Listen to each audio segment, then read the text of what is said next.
Welcome to Nila's kitchen. நம்ம இன்னைக்கு என்ன பார்க்க போறோம்னா பொடலங்காய். நீங்க இது கொஞ்சம் டிஃப்ரெண்டா இருக்கும், நீங்க செஞ்சிருக்கீங்களான்னு தெரியல. இதுவே எனக்கு எங்க பாட்டி சொல்லி கொடுத்ததுதான். நம்ம பொடலங்காய் விதையில சட்னி செய்யலாம் வாங்க எப்படின்ட்டு. ரொம்ப டேஸ்டா இருக்கும். நாங்க எங்க கிராமத்துல எங்க பாட்டி இருக்கச்செல்லாம் எனக்கு இது சொல்லி கொடுத்தாங்க. இந்த விதையோட சட்னி ரொம்ப நல்லது, ஹெல்த்துக்கும் இந்த விதை ரொம்ப பெனிஃபிட். முத்தல் இல்லாம பிஞ்சு பொடலங்காயா வாங்கினா அதோட விதையை எடுத்து நாங்க சட்னி அரைப்போங்க. வாங்க எப்படி செய்யலாம்னு பார்க்கலாம். பாருங்க, நமக்கு கடாய் காஞ்சோன்னே கொஞ்சமா ஆயில் விட்டுக்கோங்க, நிறைய வேணாம். ஒரு அரை டேபிள் ஸ்பூன் அளவு தான் நான் விட்டுருக்கேங்க. வாங்க இப்போ அதுக்கு என்னென்ன தேவைன்னு பார்த்துக்கலாம். புளி ஒரு சின்ன நெல்லிக்காய் சைஸ் அளவு, உளுந்து 2 ஸ்பூன், கடலைப்பருப்பு 2 ஸ்பூன், 3 வரமிளகாய், ஒரு 7-8 சின்ன வெங்காயம், அவ்வளோதாங்க. வாங்க அந்த சட்னி எப்படி செய்யலான்னு பார்க்கலாங்க. எண்ணெய் காஞ்சதும் நம்ம எடுத்து வச்சிருக்க கடலைப்பருப்பு உளுந்து ஃபர்ஸ்ட் வறுத்துக்கிறோங்க. பாருங்க, கடலைப்பருப்பு உளுந்து நான் போட்டு நல்லா புளியிற அளவுக்கு ஃப்ரை பண்ணிக்கோங்க. இந்த மாதிரி செஞ்சு பாருங்க, உங்க வீட்டில் அடிக்கடி குழந்தைங்க இதை கேட்பாங்க. இந்த சட்னி நம்ம அந்த விதையை கூட வேஸ்ட் பண்ணாம எங்க வீட்டில எல்லாம் செய்வாங்க இது அடிக்கடி. இது ரைஸுக்கும் நல்லா இருக்கும், தோசை இட்லி எல்லாத்துக்குமே சூப்பரா இருக்குங்க இந்த சட்னி. இது நல்லா கடலை உளுந்து நல்லா பொரியணுங்க. பொரியட்டும்.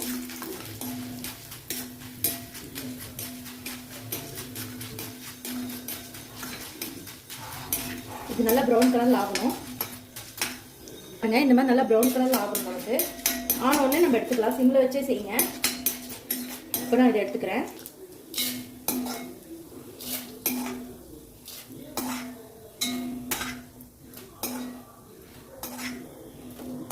ஒரே ஒரு ஸ்பூன் ஆயில நமக்கு எல்லாமே ரெடி பண்ணிக்கலாங்க. மறுபடியும் ஆயில் ஊற்ற வேண்டியதில்லை. இதுக்கு ரொம்ப குவான்டிட்டி கம்மியாக தான் கிடைக்கும். நான் ஒரு மிளகாய் மட்டும் போட்டு ஒரே ஒரு வறுவல் அந்த ஆயிலில் வறுத்து எடுத்துக்கிறேங்க.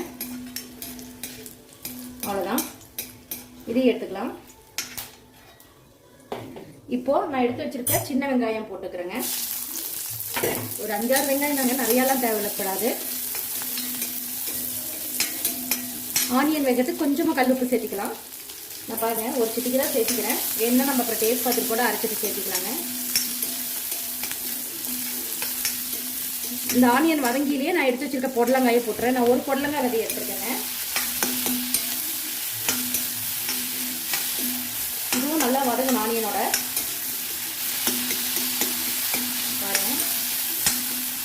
இது ரொம்ப ஹெல்த் பெனிஃபிட் இருக்குங்க, ரொம்ப டேஸ்டாகவும் இருக்கும். நான் கொஞ்சமா சின்ன நெல்லிக்காய் சைஸ் தானே பாருங்க, சின்ன நெல்லிக்காய் சைஸ் புளி எடுத்துருக்கேன், அதையும் போட்டுக்கிறேன். இதுலேயே நல்லா வதங்கட்டும். அப்போ அந்த புளி வந்து நமக்கு சாஃப்ட் ஆயிடும், அரைக்கும் போது நல்லா இருக்குங்க.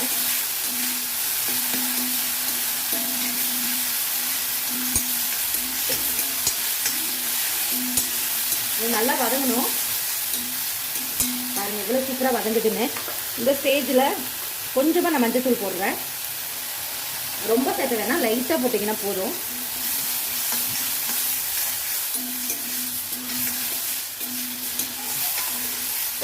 நமக்கு நிறையா போட்ட மாதிரி இருந்துச்சு போடலாங்க.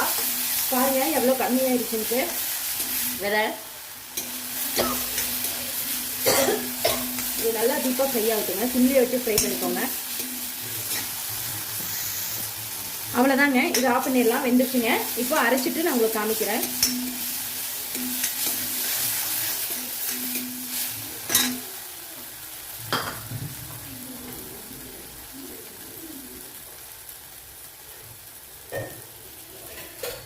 பாருங்க, நம்ம எடுத்து வச்சிருக்க கடலைப்பருப்பு உளுந்துமே இந்த மாதிரி வறுத்துக்கணுங்க, அரைச்சிக்கணுங்க ஃபர்ஸ்ட். அதுக்கப்புறம் இதை போட்டு அரைச்சிக்கலாம். இதுவும் இது கூட போட்டு தேவையான அளவு தண்ணி மட்டும் கொஞ்சம் ஆட் பண்ணி அரைச்சிக்கலாங்க.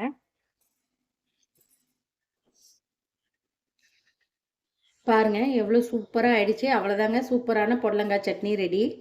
செம்ம டேஸ்டா இருக்கும். கண்டிப்பா இதை நீங்க ட்ரை பண்ணி பாருங்க. பார்த்துட்டு மறக்காம எனக்கு கமெண்ட் பண்ணுங்க.